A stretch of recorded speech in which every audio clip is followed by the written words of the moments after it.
I'm Ufra. I'm from what they call the paradise on earth. Also the place where human rights violation and bloodshed is a daily normal, where people shuttle between graveyards and weddings, and where little kids often ask for toy guns for birthday gifts, thinking it'll make them feel powerful amidst all hopelessness.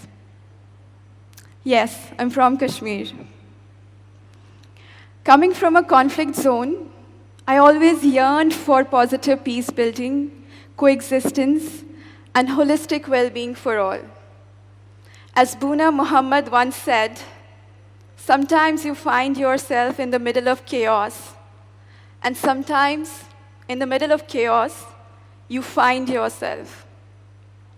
So today, I'm here to share my side of the story of building peace amidst all the chaos. Kashmir is a place where we find that the political conflict impacts every aspect of life. But it's not just Kashmir. Let me assure you, we could go to the moon and yet have conflicts there of different sorts. I'm actually kind of curious about the conflicts we could experience on Mars in the coming years. Because conflicts are everywhere. They're a part of who we are. But how many times have we felt that if we leave family, change cities, or escape from daily conflicts, that we would be able to find peace? A lot of times, right? But has it worked? Was it sustainable? It's important to understand the complexity of psychology of conflicts. Conflicts lead to a very powerless situation where a victim can experience extreme levels of hopelessness, fear, frustration, pain, and even numbness. Lack of proper platforms or tools can translate all this into various physical, emotional, and mental health issues that can impact our intellectual, social, and work lives as well. Kashmir witnesses such issues on a regular basis. Abnormal is a daily normal there. Victims of conflict often aspire for this black and white, peaceful future, missing out on the truth that the dynamics of peace and conflict change every day, like in Kashmir. Hence, the future is constantly changing. As we are talking here right now, it's not static. It's essential to build peace around the conflicts continuously rather than seeing peace building as a futuristic activity, because I believe peace is a process, not a product. Positive experiences need to be constantly added to build positive peace. End of violence is just a type of negative peace. For peace to be sustainable, it means to embrace chaos, look conflict in the eye, and have a meaningful conversation or dialogue with it, and create constructive ways to deal with it every single day. When you can create your own inner pillar of authenticity and courage amidst all the chaos, when you can choose to respond and not react to the conflicts, when you can express your negativity in constructive ways, that is peace to me. So, to construct peace, my experiences, interactions, and understanding of dynamics of peace and conflict at different levels inspired me to design a peace psychology module that is focused on transforming lives by transforming thinking, to empower people sustainably in this fast-changing and often chaotic world. The easiest way to understand peace psychology is by starting with our own selves. Hence, this eclectic module is aimed at making people more aware to pause and ask, is this normal? when the abnormal starts feeling very normal. It's aimed at empowering people to create small but important and meaningful spaces for peace and healing regularly. It's aimed at supporting people to convert their pain and stress into creative expressions. It's aimed at helping people to understand and express their own narratives more powerfully. It's aimed at helping people cope better with the ramifications of living in any conflict situation. So I worked with almost all age groups, with people from different communities and different continents, individually and through my initiative Paigam. And surprisingly, this beautiful and simple module has been relevant for everyone. Because in the end, it deals with some basic but crucial aspects of our complex human existence, like pain, needs, hope, and healing and peace. So how can peace psychology then support and guide us practically? Here are some ways. Number one, peace education. Better tomorrow starts today. Peace education at a primary education level today can contribute to peace building at a global level tomorrow. So in Kashmir, I conducted some peace education and peace psychology programs and workshops at some schools to help kids understand the concept at its basic level. Amongst other things, one thing that I tried doing was that I tried developing a cadre of peace mediators in place of class monitors. Their job was to simply listen to their peers more empathetically, pay attention, support or guide them in their conflicts with their classmates, using mindful words and phrases. Point is, we can create possibilities for peace on smaller levels without waiting for policies to change. Number two, empathy. Being empathetic, I think it's a difficult choice to make in today's world, when being apathetic is becoming so much easier. With our instant clicks and likes on posts online, we send out wrong messages to our brain, making it subconsciously think that our responsibility is over.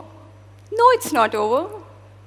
It's important to sit and feel what is happening in and around us. We should be equally worried about the empathy deficit as we get worried about fiscal deficits. Empathy deficit is nothing short of emergency and crisis today.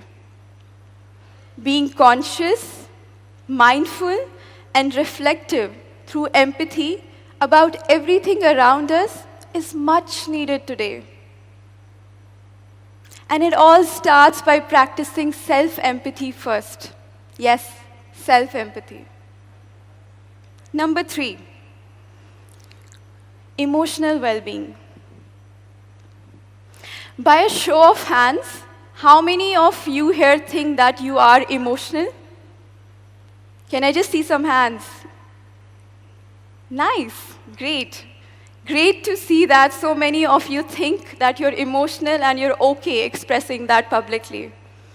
But unfortunately, in our society, we mostly equate being emotional with being unintelligent or being weak, when in reality, all of us are emotional, and it's important to be so for survival. When you're asked, how are you feeling?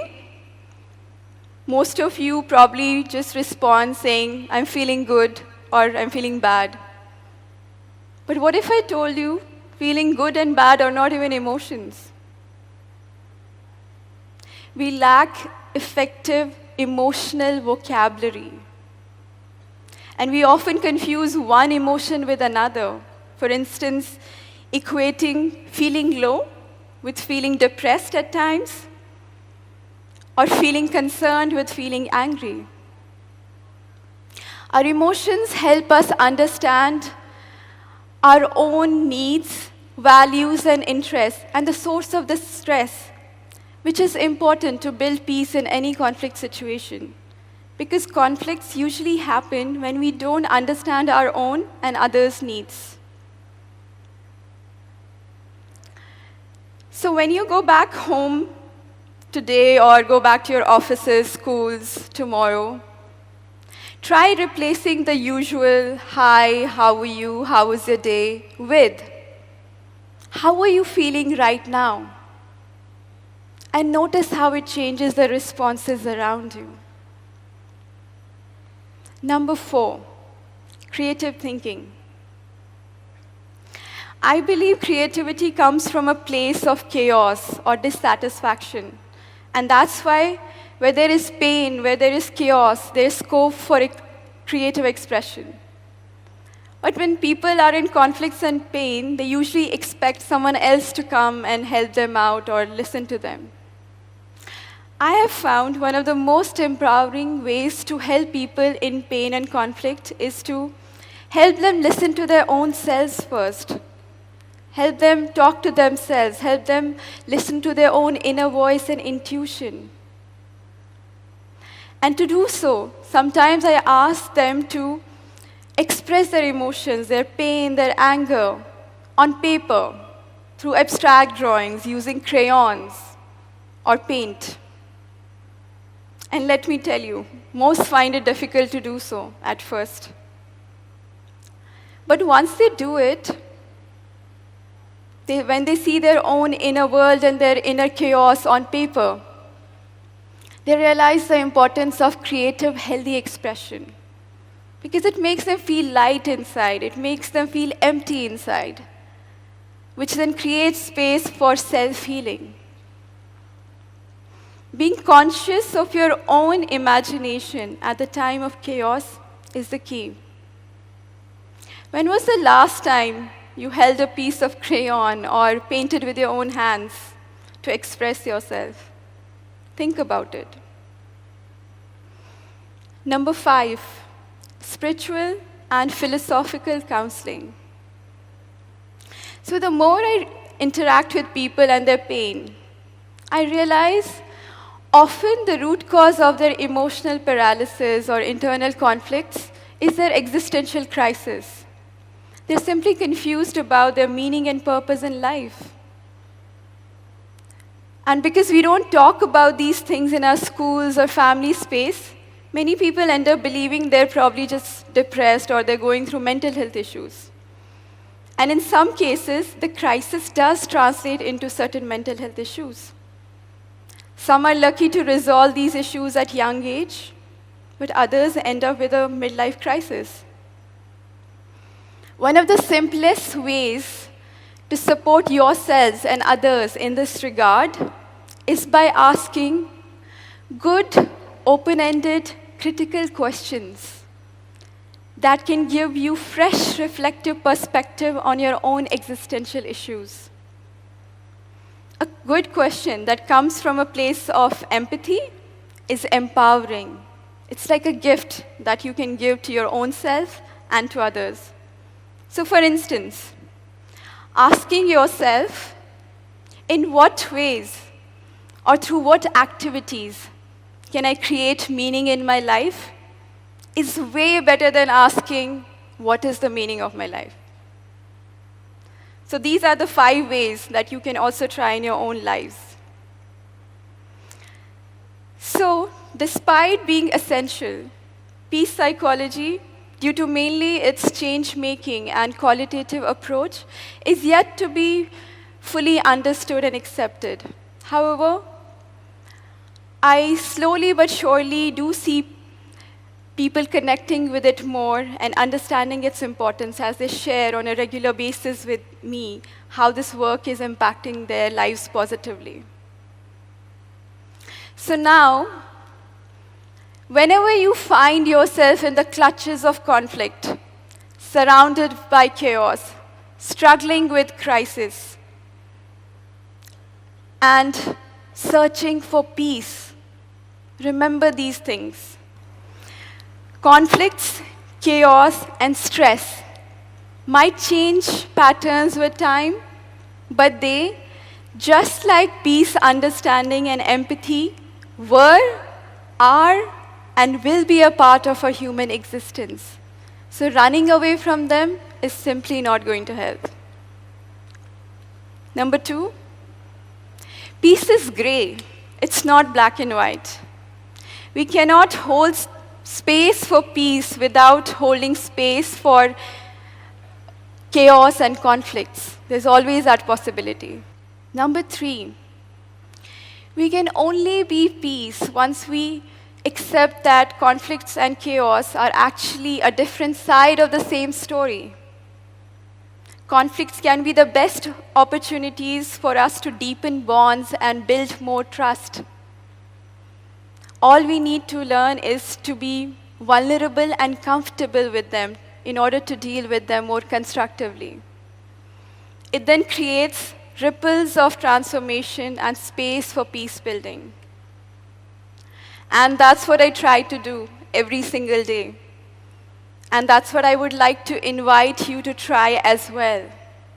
To create your own pieces of peace from one chaos, from one conflict at a time. Thank you.